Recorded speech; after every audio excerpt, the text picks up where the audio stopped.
हवेली खड़ी थी। लोगों ने उसे भूत बंगला कहना शुरू कर दिया था। उसकी दीवारें सदियों पुरानी थीं और छत पर काई जम चुकी थी। रात के वक्त चांद की रोशनी में वो हवेली एक बूढ़े खामोश राक्षस की तरह लगती थी, जो सिर्फ शिकार का इंतजार कर रहा हो। आरिफ और उसके 3 दोस्त ज़ैन, फैज़ान और समीर एडवेंचर के शौकीन थे। उन्होंने हवेली की चर्चा सुनी और वहां रात बिताने का फैसला किया। वो बेखौफ थे, लेकिन उन्हें नहीं पता था कि वो किस खतरे को दावत दे रहे हैं। अंधेरा गहरा हो चुका था जब वो हवेली के मेन गेट पर पहुंचे। गेट की चिरमिराती आवाज ने उन्हें पहला डर दिया।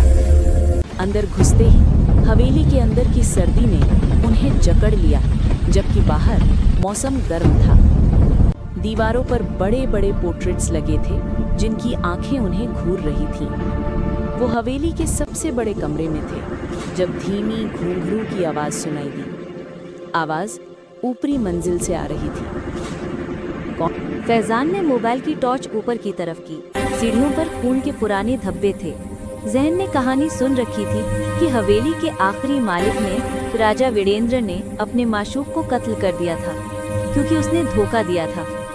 माशूक की आत्मा सोल घुंघरू पहनकर अब भी हवेली में भटकती है।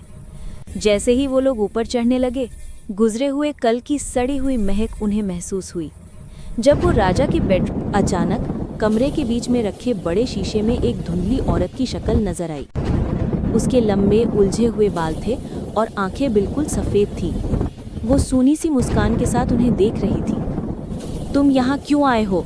उस आवाज़ ने उनके दिमाग में चीखा। वो आवाज़ इतनी तेज थी कि उनके कान सुन हो गए। आरिफ ने डरते हुए पीछे मुड़ना चाहा, लेकिन दरवाज़ा जोर से बंद हो गया। अगले पल उस औरत की रूह यानी कि स्पिरिट ने उनके चारों तरफ नाचना शुरू कर दिया। घुंघरू की आवाज़ अब बेहद तेज और दर्दनाक थी। हर घुंघरू की आवाज़ उनके दिलों पर हथौड़े की तरह पड़ रही थी। समीर बेहोश हो गया। रूह उनके पास आ रही थी।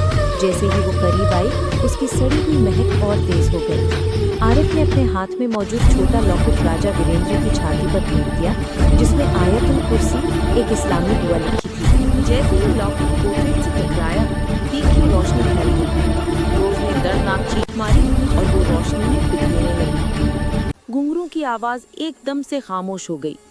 चारों दोस्त समीर को उठाकर तेजी से वहां से भागे।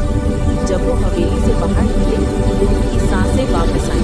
उन्होंने कभी पीछे मुड़कर नहीं देखा। आज भी वो हवेली वहां खड़ी है, खामोश और इंतजार में। और लोग कहते हैं, अगर आप घुंघरू की आवाज सुनेंगे तो वो आपको उसके पास खींच लेगी।